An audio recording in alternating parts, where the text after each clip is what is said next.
Student, आज हम अपने वीडियो में जिक्र करेंगे ट्रांसमिशन लाइन का।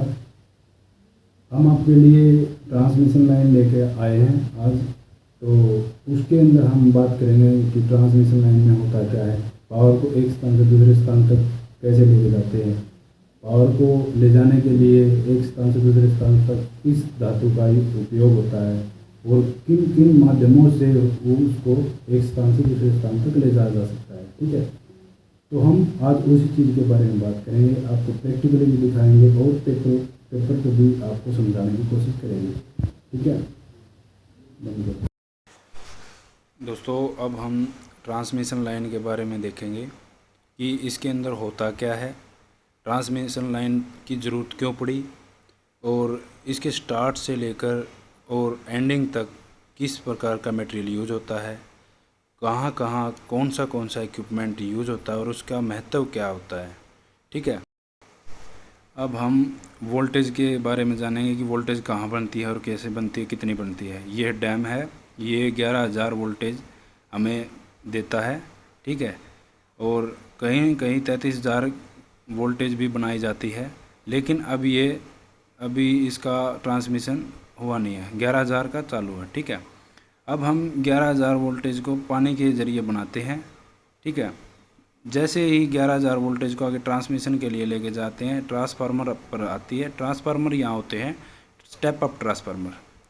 स्टेप अप ट्रांसफार्मर लगाए जाते हैं ताकि वोल्टेज को स्टेप किया जाए, वोल्टेज को ऊपर उठाया जाए, वोल्टेज का लेवल ऊपर उठाया जाए। ठीक है, यहाँ पर वोल्टेज जो प्रेशर होती है वो बढ़ा दिया जाता है।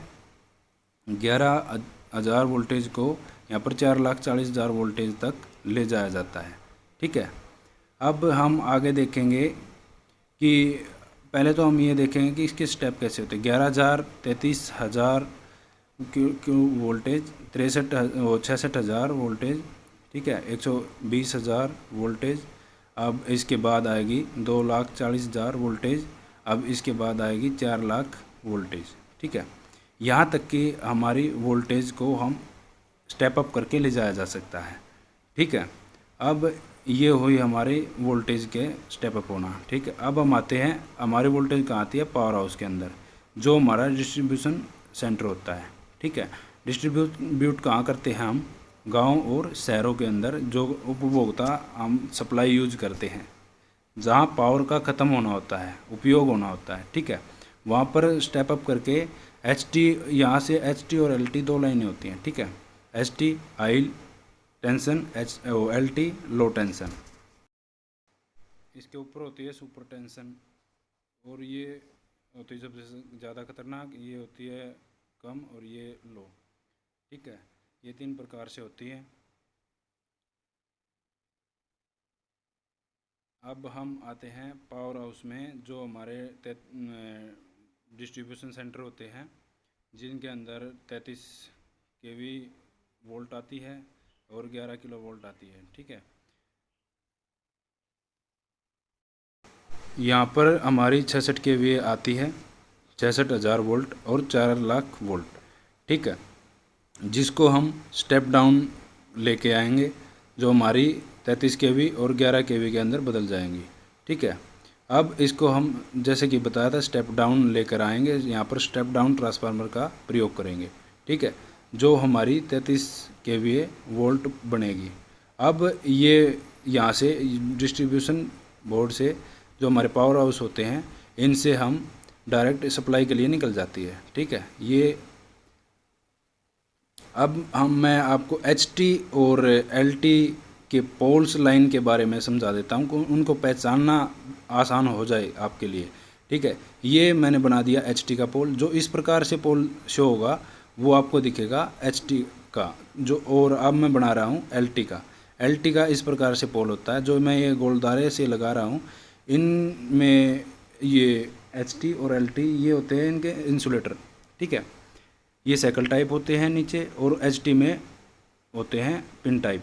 ठीक है, इसके साथ यह कह लो कि LT के साथ न्यूट्रल चलेगा, HT के साथ न्यूट्रल नहीं चलेगा। ठीक है, अब यहाँ पर आपको पता चल गया कि HT और LT के पोल को हम देखते ही पहचान जाएंगे कि ऐसा होता है। ठीक है, अब ये LT और HT क्लियर हुआ। अब हम देखेंगे कि दोबारा पावर यहाँ से जनरेट हुई।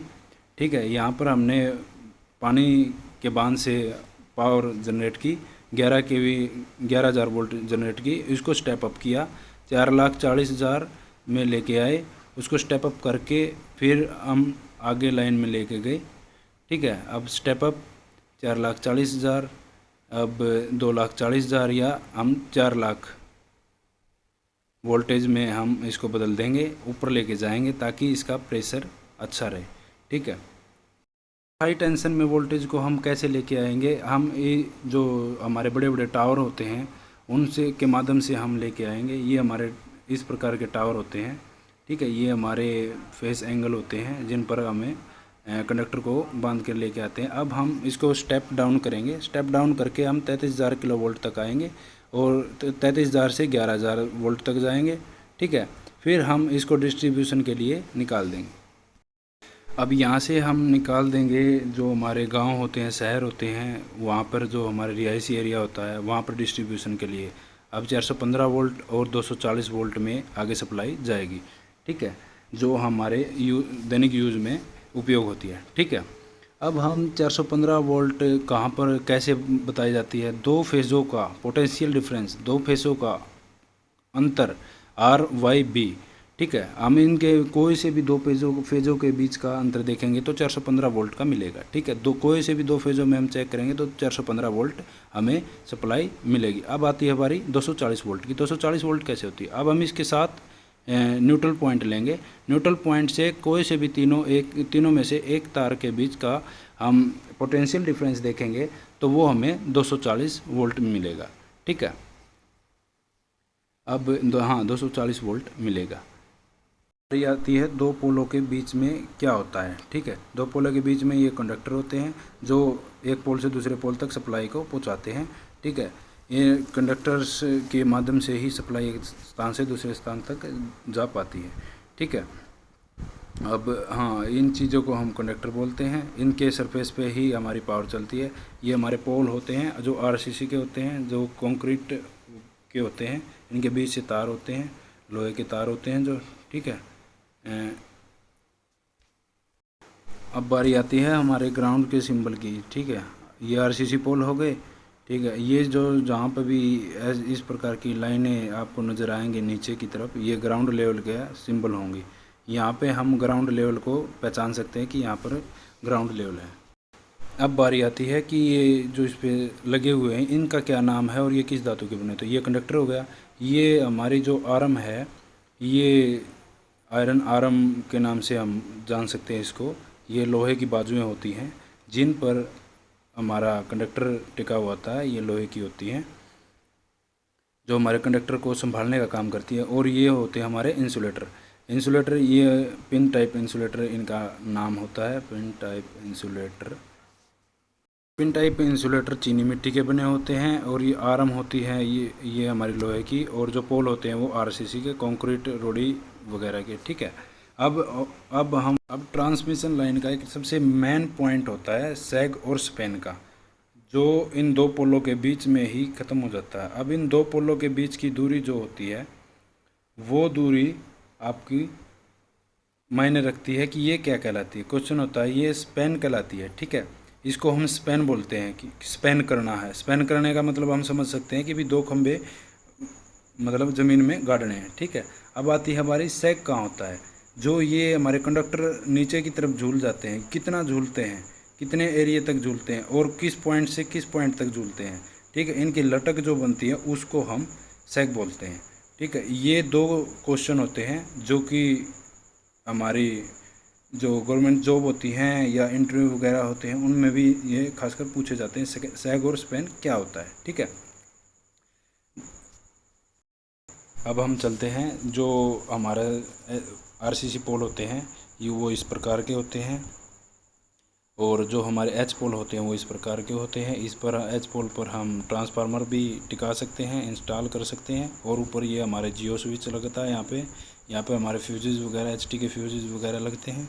ठीक है, अब बारी आती है हमारी जो इंसुलेटर होते हैं, जो हमारे ट्रांसमिशन की जान होते हैं, जिनके बगैर हमारी ट्रांसमिशन कामयाब नहीं हो पाएगी, हमारी पावर एक जगह से दूसरी जगह तक नहीं जा पाएगी। अब हम बात करेंगे इंसुलेटर्स के बारे में। इंसुलेटर्स कैसे काम करते हैं, इंसुलेटर्स किस चीज़ के बने होते हैं। ठीक है, ये होता है हमारा साइकिल टाइप इंसुलेटर।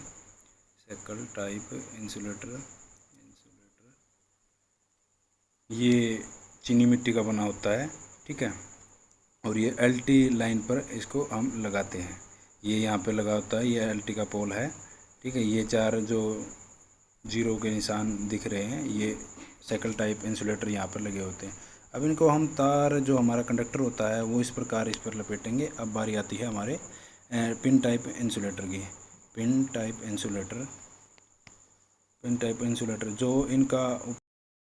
जो ये पोल के ऊपरी हिस्से पर होता है, इसके ऊपरी हिस्से पर कंडक्टर टिका हुआ होता है।